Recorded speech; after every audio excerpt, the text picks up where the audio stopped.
Hey everyone, welcome back to the channel guys. This is Mayank. दोस्तों, आज मैं आपके साथ एक प्रॉब्लम शेयर करने वाला हूं जो मेरी टाटा टियागो में आ रही थी मेरे को। ये प्रॉब्लम रिलेटेड है आपके एएमटी गियरबॉक्स से। तो अगर आपकी गाड़ी में भी कुछ एएमटी इश्यूज़ आ रहे हैं तो हो सकता है कि इस वीडियो से आपको कुछ सॉल्यूशन मिल जाए। इस वजह से मैं ये वीडियो बना रहा हूँ। सो मैं आपको बता देता हूँ कि मुझे क्या प्रॉब्लम आ रही थी। जैसे इसमें ये जो एएमटी गियरबॉक्स आता है, मान लीजिए मैं ड्राइव करके कहीं से आ रहा हूँ और जैसे आगे रेड लाइट है और मैंने इसको ऑटो से न्यूट्रल पे शिफ्ट कर दिया रेड लाइट पे।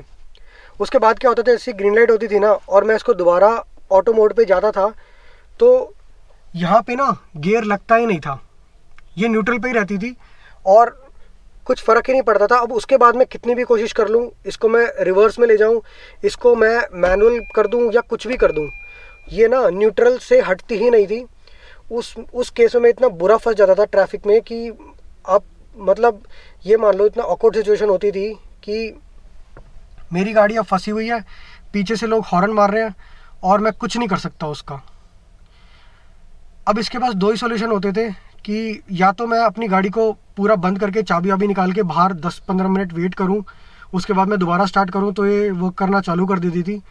नहीं तो ये जो सॉल्यूशन है ना, ये मैंने काफ़ी टाइम बाद नोटिस किया कि अगर मैं अपनी गाड़ी को ज़ोर ज़ोर से 5-6 बार एक्सेलरेट करता था ना तो भी मेरी गाड़ी का एएमटी गियरबॉक्स वर्क करना चालू हो जाता था, गियर लगने चालू हो जाते थे। अब इस इशू को मैं लेके गया सर्विस सेंटर। मैंने उनको बताया कि सर ऐसे ऐसे मुझे प्रॉब्लम आ रही है। एक्चुअली ना मुझे प्रॉब्लम पहले तो इतनी नहीं आती थी, बट ये 3 साल बाद मेरे को प्रॉब्लम ज़्यादा आने लग गई फ्रीक्वेंटली। उससे पहले ना क्या होता था कि ये रैंडमली कभी भी ये प्रॉब्लम आनी चालू हो जाती थी। अब ये चीज़ ना मैं टाटा वालों को दिखा नहीं पाता था क्योंकि इक्का दुक्का बारी आती थी। तो जब मैं वहाँ लेके गया तो उन्होंने बोला कि कोई दिक्कत नहीं है सर, सॉफ्टवेयर अपडेट आया है, हम आपकी गाड़ी का सॉफ्टवेयर अपडेट कर देते हैं। सॉफ्टवेयर अपडेट करने का मतलब इसका ECU अपडेट, इंफोटेनमेंट सिस्टम की बात नहीं कर रहा मैं, सिर्फ ECU की बात कर रहा हूँ। ECU अपडेट जो होता है, अब उसमें क्या होता है ना कि अगर आपके पास आपका जो गियरबॉक्स है वो मैनुअल है तो उसका ECU अपडेट अलग आता है, और अगर आपकी गाड़ी ऑटोमेटिक है तो उसका जो वो सॉफ्टवेयर अपडेट आता है वो अलग आता है। मेरी गाड़ी जब अपडेट हुई थी तो जो उसमें पहले वर्जन लगा हुआ था वो था TA03, और जब मैंने इसका ECU को अपडेट करवाया तो वो अपडेट हो गया TA07 पे। अब उस अपडेट के बाद मुझे लग रहा था कि मेरे इश्यूज सॉल्व हो जाएंगे, बट ये वाला जो इशू है ये सॉल्व नहीं हुआ। अब फिर आप पूछेंगे कि इशू सॉल्व हुआ कौन सा। तो जो सेकंड जो मेरे को इशू आ रहा था वो ये आ रहा था कि आप लोगों ने भी नोटिस किया होगा, अगर आपके पास एएमटी कार है तो जब आप इसको, जैसे मान लीजिए आपकी गाड़ी रेड लाइट पे खड़ी है एंड आप इसको जैसे आपकी ग्रीन लाइट हुई, आपने इसको गियर में डाला और आपने इसको एक्सेलरेट किया तो गाड़ी कोई रिस्पॉन्स नहीं देती थी। अब आप क्या करोगे, आप फिर से थोड़ा सा और एक्सेलरेटर पेडल दबाओगे तो फिर एकदम से ना एक झटके के साथ गाड़ी उठती थी।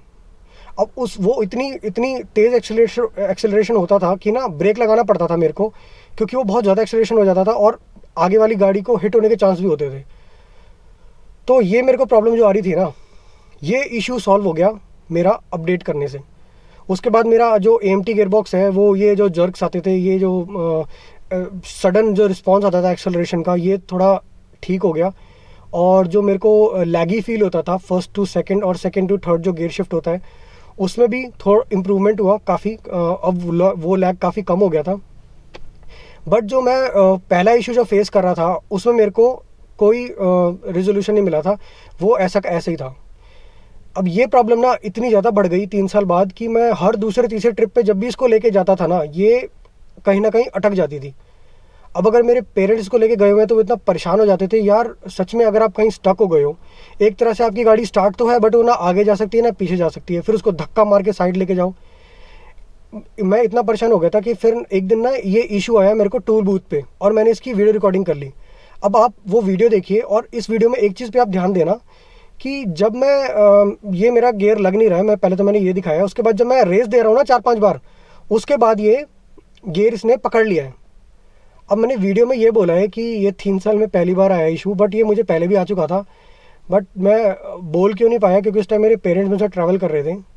एंड अगर मैं ये बोल देता ना तो वो बोलते कि तेरे को ही बड़ी चुल थी कि तेरे को टाटा की गाड़ी लेनी है, तेरे को इंडियन गाड़ी लेनी है, हमने तेरे को बोला था मारुति ले ले, हुंडई ले ले, बट तूने ज़िद करके टाटा की गाड़ी ली। तो भाई ये मेरी ही गलती का नतीजा था कि जो मैंने भुगता।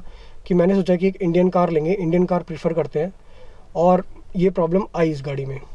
तो आप पहले वो वीडियो देखिए और फिर मैं आपको वीडियो के बाद मिलता हूँ।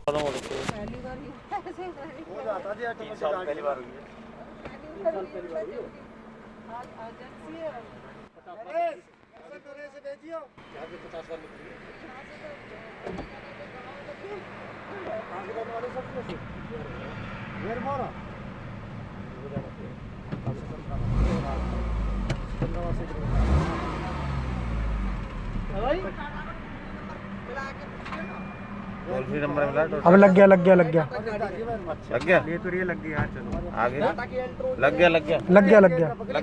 और ये ना इशू 3 साल बाद ही इतना ज़्यादा फ्रीक्वेंट हो गया था कि मतलब हर दूसरे तीसरे दिन ना ये न्यूट्रल पे आ जाती थी और मैं कहीं ना कहीं फंस जाता था। तो इस वजह से ना हमारे घर में सबने ये गाड़ी चलानी ही छोड़ दी थी और सब लोग इस गाड़ी को अवॉइड करते थे। बट मैंने ना एक चीज़ नोटिस करी थी कि जब भी हम इसको गाड़ी को जब भी ये न्यूट्रल पे आ जाती है, हम इसको 5-6 बार जब ज़ोर ज़ोर से रेस देते हैं ना, आइडलिंग पे जैसे हम इसका ज़ोर ज़ोर से इसको रेव करते हैं, तो ना ये काम करना चालू कर देती थी। तो कहीं ना मुझे ये लग रहा था कि यार जैसे जैसे मेरी बैटरी डिग्रेड हो रही है ना विद टाइम, वैसे वैसे ये इशू बढ़ते चले जा रहा है। तो मे भी हो सकता है कि ये ना बैटरी का इशू हो। तो मैंने क्या किया, मैंने इसकी बैटरी चेंज करने का सोचा, और अब इसकी बैटरी में भी ना प्रॉब्लम है। अब बैटरी में क्या प्रॉब्लम है, इसके अंदर लगती है 44 एम्पियर आवर की बैटरी, और वो लगती है राइट लेआउट की। अब गाइस बैटरी में ना 2 लेआउट्स होते हैं, एक लेफ्ट लेआउट की बैटरी, एक राइट लेआउट की बैटरी। आपको लेफ्ट लेआउट की बैटरी ना 44 एम्पियर रेंज में बहुत इजीली मिल जाएगी, बट राइट लेआउट की बैटरी बहुत आपको रेयरली मिलेगी। अब उसमें लोग क्या करते हैं ना, उसमें पॉजिटिव नेगेटिव का चक्कर रहता है। लोग आपकी गाड़ी की बैटरी पलट के लगा देते हैं, घुमा के, और बोलते हैं कुछ फ़र्क नहीं पड़ेगा। बट यार जब आपके लिए जो बैटरी बनी है आप वही अपनी गाड़ी में लगाओ तो ज़्यादा बेटर है। तो मैंने ना बहुत ढूंढी शॉप्स, और मुझे फिर एक्साइड की एक बैटरी मिली। वो मैं आपको यहाँ शो कर दूंगा कि मैंने कौन सी बैटरी लगाई थी। और फिर वो बैटरी मैंने बहुत ढूंढा तो मुझे लकीली एक जगह पे वो मिल गई, और नॉन मेंटेनेंस बैटरी थी वो, मतलब फ्री मेंटेनेंस वाली बैटरी थी। तो मैंने सोचा कि एक बार ना अच्छी क्वालिटी की बैटरी लगवाता हूँ, मे बी ये मेरा इशू इस चीज़ से सॉल्व हो जाए। गाइस मैंने अंधेरे में तीर मारा था और वो तीर निशाने पे लग गया। ये बैटरी चेंज कराने के बाद ना, ये जो मेरा इशू था, जो मुझे मतलब एक तरह से डेली ही फेस होता था मुझे ये प्रॉब्लम, तो भाई वो इशू सॉल्व हो गया। 8 महीने से मैं ये बैटरी यूज़ कर रहा हूँ, और उन 8 महीनों में एक भी बार मुझे ये प्रॉब्लम दोबारा से फेस नहीं करनी पड़ी है। तो जहाँ तक मेरा आइडिया है ना, ये बैटरी का ही इशू था। अब मैं आपको बताता हूँ ये बैटरी का इशू कैसे हो सकता है। जब मैंने इसको एनालाइज़ किया कि क्या प्रॉब्लम हो सकती है, इसका जो ECU है ना, AMT का जो ECU है, वो ना बहुत वोल्टेज सेंसिटिव है, मतलब एम्पियर सेंसिटिव है। अगर उसको हल्का सा भी करंट कम मिलता है ना, तो जहाँ तक मुझे लगता है इसका ECU रीसेट हो जाता है और वो न्यूट्रल मोड पे आ जाता है। अब फिर आप कुछ भी कर लो वो दोबारा से नहीं आता। बट जैसे ही मैं रेस पेडल देता था ना 4-5 बार, तो जैसे हमारी गाड़ी में ऑल्टरनेटर होता है, जब हम ज़्यादा ज़ोर से रेस पेडल दबाते हैं ना बार बार, या जब हमारी गाड़ी हाईवे पे चलती है तो करंट ज़्यादा प्रोड्यूस होता है। उस वजह से ना ये बैटरी क्लिक कर जाती थी और फिर दोबारा काम करना चालू कर देता था ECU। तो ये वोल्टेज की प्रॉब्लम लग रही थी, जो मुझे लग रही थी बेसिकली कि उसी वजह से। और जब मैंने बैटरी रिप्लेस करी तो ये प्रॉब्लम रिजॉल्व हो गया। अब ये जो प्रॉब्लम है ये कंफर्म कब हुआ मेरे को, कि जब एक बंदे को और यही प्रॉब्लम आई तो उसने मुझे कांटेक्ट किया कि आपने किसी कमेंट में लिख रखा था यूट्यूब के कि आपको ऐसे ऐसे प्रॉब्लम आई थी और आपने बैटरी चेंज किया है, तो यार आप मेरे को ये बता दो आपने क्या क्या किया। मतलब लिटरली वो बंदा इतना परेशान हो चुका था कि वो कह रहा था कि भाई हमें पहले कभी किसी गाड़ी ने इतनी प्रॉब्लम नहीं दी और हम तो आज के बाद टाटा लेंगे ही नहीं। तो मैंने बोला भाई अभी आप रुक जाओ, एक काम करो, आप नई बैटरी लगवा लो एक्साइड की, जो मैंने लगाया सेम मॉडल, क्योंकि जो आप प्रॉब्लम फेस कर रहे हो ना वही सेम प्रॉब्लम एग्जैक्टली वही मैंने फेस करी थी। गाइज उसका भी 2017 मॉडल था, XZA वेरिएंट था उसका भी। एंड उसने मुझे ये बात बोली कि यार मैंने ना अभी बैटरी चेंज करी है, मेरी स्टॉक बैटरी ख़राब हो गई थी और मैंने जस्ट अभी चेंज करी है। वो पावर जोन कंपनी की कोई बैटरी आती है, उसने वो बैटरी लगाई थी। तो मैंने उसको बोला यार पावर जोन का तो मुझे आइडिया नहीं है। उसको ना फिर पावर जोन की बैटरी नई लगाने के बावजूद भी ये इशू आ रहा था। तो मैंने उसको बोला यार मुझे पावर जोन का कोई एक्सपीरियंस नहीं है, बट मैंने अपनी गाड़ी में एक्साइड की बैटरी लगवाई है और जब से मैंने वो बैटरी लगाई है ना मुझे वो दोबारा इशू देखने को नहीं मिला है। तो एक बार भाई आप मतलब मुझे भी बहुत डर लग रहा था उसको सजेस्ट करने में कि यार उसकी मैं नई बैटरी दोबारा से निकलवा रहा हूँ और उसको एक और नई बैटरी परचेज़ करवा रहा हूँ और उसके बाद ही प्रॉब्लम सॉल्व नहीं हुई, तो मतलब मुझे कितना बुरा लगेगा कि मतलब मैंने उसका खामखा फालतू का खर्चा करवा दिया। बट गाइस उसने वो बैटरी चेंज करी, एक्साइड की उसने बैटरी लगवाई, सेम बैटरी जो मेरी गाड़ी में लगी हुई है, और यार उसको 1-1.5 महीना हो चुका है और उसको भी वो इशू अब नहीं आ रहा है। सो इसका मतलब तो ये है कि वो बैटरी का ही इशू है, जिसकी वजह से ये बार बार इशू जो है आपका रीसेट हो जाता है और वो न्यूट्रल मोड से दोबारा गियर शिफ्ट मोड पे नहीं आता है। अब यार चलो, मैंने तो ये थोड़ा बहुत दिमाग लगा के और थोड़ा बहुत मैंने एक्सप्लोर करके इस चीज़ को सॉल्व कर लिया और लकीली वो सॉल्व हो भी गया। अब पर यार जो और लोग, आम लोग हैं, जिनको वो एक गाड़ी लेते हैं कि उसको ए पॉइंट से बी पॉइंट तक बिना किसी प्रॉब्लम के, बिना किसी टेंशन के उनको उनकी गाड़ी पहुंचा दे, क्या उनके पास इतना टाइम है कि R&D करने का, ये सोचने का कि भाई ये प्रॉब्लम हो सकती है, मैं ये करके देख लेता हूँ, तिगड़मबाजी करके देख लेता हूँ, क्या पता इससे मेरी ये प्रॉब्लम सॉल्व हो जाए। यार वो ऑलरेडी बहुत टेंशन में रहते हैं, उनके पास ऑलरेडी वर्कलोड होता है, और वो अब उनको एक गाड़ी का भी ऊपर से लोड दे दिया जाए कि भाई आप तो ये सब तिगड़मबाजी करके देखो, आपकी जो भी प्रॉब्लम सॉल्व होगी। तो यार ये तो मुझे नहीं लगता, ये टाटा की, अब पता नहीं मैं क्या बोलूँ क्या ना बोलूँ, बट यार ये टाटा को थोड़ा सोचना चाहिए। एटलीस्ट उनको इतना तो पता होना ही चाहिए कि अगर उनकी गाड़ी में प्रॉब्लम आ रही है तो ये करने से रिजॉल्व हो जाएगी। बट यार उनको कुछ पता ही नहीं होता, वो बस ये बोलते हैं एरर कोड आ रहा है, हमने आपका एरर कोड उड़ा दिया है और अब आपको कोई प्रॉब्लम नहीं आएगी। यार एरर कोड किसी रीज़न से ही आता है और एरर कोड उड़ा देने से उसका कोई सोल्यूशन नहीं हो जाता। वो दोबारा से एरर कोड फिर से वही आ जाएगा आपकी गाड़ी में, कितनी बार उड़ाओगे उसको। तो यार अब आप लोग बोलेंगे कि तू टाटा की बुराई कर रहा है, ये कर रहा है। भाई टाटा की बुराई नहीं कर रहा हूँ मैं, बट एटलीस्ट उनको ये सब कुछ टेस्ट करके तभी अपनी गाड़ी लॉन्च करनी चाहिए। यार इतना सेंसिटिव ECU, उनको सोचना चाहिए था कि थोड़ा इनको बफर देना चाहिए था कि अगर हल्का फुल्का भी अगर वोल्टेज डाउन हुआ या एम्पियर करंट डाउन हुआ तो भी उनका ECU ऐसा होना चाहिए कि वो वर्क करे यार। क्योंकि ये पूरा बैटरी ऑपरेटेड ही है जो आपका जो AMT गियर बॉक्स है। भाई अगर आपका हल्का सा भी करंट डाउन हुआ ना, बेटा गए, आप फंस गए बीच रोड पे, कुछ नहीं कर सकते। और अगर आप अकेले हो ना, आप कुछ कर ही नहीं पाओगे, आपको धक्का मार के अपनी गाड़ी साइड करनी पड़ेगी।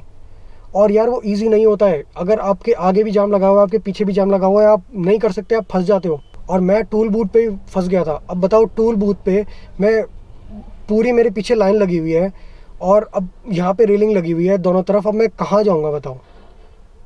और फिर बड़ी मुश्किल से हमने उनको रिक्वेस्ट किया कि सर आप प्लीज़ गेट खोल दीजिए, और मतलब किसी तरह से हम वहाँ से टूल बूथ से निकले। बहुत स्ट्रेसफुल सिचुएशन हो जाती है उस टाइम पे। एंड यार ये सोचना चाहिए टाटा वालों को कि यार उनकी अगर कार में ये प्रॉब्लम आ रही है तो उसका क्या रेजोल्यूशन है, या क्या मतलब कैसे सॉल्व हो सकती है वो। सो गाइज, अगर आप भी कोई टाटा की गाड़ी ओन करते हो ना, तो भाई अपना ECU तो आप अपडेटेड ही रखा करो, ठीक है। क्योंकि ECU अपडेट्स आते ही इसलिए हैं कि कुछ ना कुछ पहले प्रॉब्लम होती है कार में, उसको रिजॉल्व करने के लिए ECU अपडेट्स लाए जाते हैं। अब जब मैं ECU अपडेट कराने गया था ना, तो मैंने उनसे पूछा कि सर ये किस लिए आया है ECU अपडेट, और जैसे कुछ उसके कंटेंट्स होते हैं ना कि हाँ ये इसलिए आया है, इसमें हमने ये बग्स फिक्स कर दिए हैं और ये फीचर्स इंप्रूव कर दिए हैं, या कुछ ऐसा। जैसे हम अपना फ़ोन अपडेट करते हैं तो उसमें लिखा आता है कि हमने ये बग फिक्स कर दिए या ये इशू रिजॉल्व कर दिए। भाई कुछ पता ही नहीं होता उनको, बस ये आता है, उनको बस ये पता है कि हाँ भाई ये ECU अपडेट आया है, ये हम फ्लैश कर देंगे और आपकी प्रॉब्लम सॉल्व हो जाएगी। तो मैं बोला चलो भाई ECU फ्लैश करो, ECU आया तो कुछ उन्होंने सोच समझ के निकाला होगा। तो एटलीस्ट जो मेरा जो लैग वाला इशू था वो सॉल्व हो गया था, और ये जो मेरा एकदम सडन एक्सेलरेशन होता था गाड़ी का वो सॉल्व हो गया था। और दूसरा ना, मैंने एक चीज़ नोटिस करी कि जो हमारी प्रेमिंग मोटर होती है ना, जैसे हम जब हमारी गाड़ी हम सुबह सुबह अनलॉक करते हैं और गेट खोलते हैं तो आपको कुछ आवाज़ आती होगी AMT गियर बॉक्स के प्रेमिंग की, वो आवाज़ ना थोड़ी सी बढ़ गई थी, थोड़ी सी लॉन्ग आवाज़ हो गई थी वो। तो अपडेट के बाद ना वो आवाज़ थोड़ी सी बढ़ जाती है। तो ये भी चीज़ मैंने एक नोटिस करी थी जब मेरा ECU अपडेट हुआ था गाड़ी का। तो गाइस, वो जो प्रीमियम मोटर की आवाज़ है उसकी मैं आपको आवाज़ सुनाने की कोशिश करता हूँ।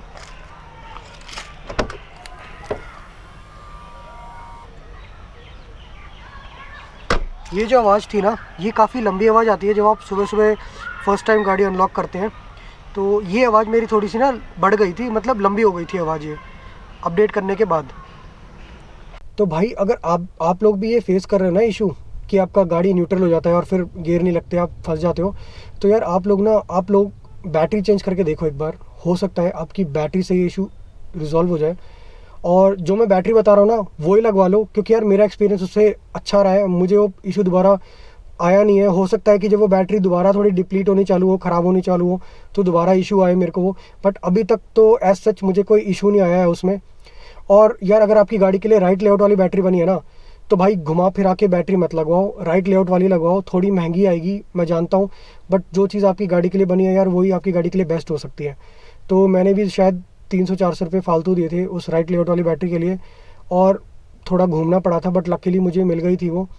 और तब से फिर मेरा इशू सॉल्व हो गया। जो मैं उस लड़के की बात बता रहा हूँ ना, जो उसने पावर जोन वाली बैटरी लगाई थी गाइस, वो लेफ्ट लेआउट की थी। उसकी बैटरी भी ना गोल घुमा के लगाई थी उन लोगों ने जिन्होंने इंस्टॉल करी थी। सो ये भी हो सकता है कि शायद वो, वैसे तो कुछ फ़र्क नहीं पड़ना चाहिए क्योंकि एम्पियर तो उतना ही प्रोड्यूस करेगी, बट स्टिल फिर भी हमें जो पॉसिबिलिटीज़ है उन्हीं को तो ख़त्म करना है, ताकि हम पता लगा सकें कि इसका रेजोल्यूशन क्या है। सो अब वो बंदा भी बड़ा खुश है, अब उसकी गाड़ी ठीक चल रही है फ़िलहाल, और मैं उससे रेगुलर कॉन्टैक्ट में रहता हूँ। अगर उसको दोबारा प्रॉब्लम आएगी तो मैंने उसको बोल रखा है कि वो मुझे बताए, ताकि फिर मैं आप लोगों को दोबारा ये गाइड कर सकूँ कि भाई बैटरी से इशू सॉल्व नहीं हो रहा, या कुछ और प्रॉब्लम है, या कुछ ऐसा है। सो बस यार आज की वीडियो में यही था। आई होप अगर आपको ये प्रॉब्लम आ रही हो, तो अगर आप ये कुछ देखेंगे पॉइंट्स वगैरह, तो शायद इससे आपका भी इशू सॉल्व हो जाए जैसे मेरा हो गया। सो अगर वीडियो अच्छी लगी है गाइस, तो वीडियो लाइक कीजिए, एंड मिलते हैं फिर ऐसी किसी नेक्स्ट वीडियो में। तब तक के लिए गाइस टेक केयर एंड सी या।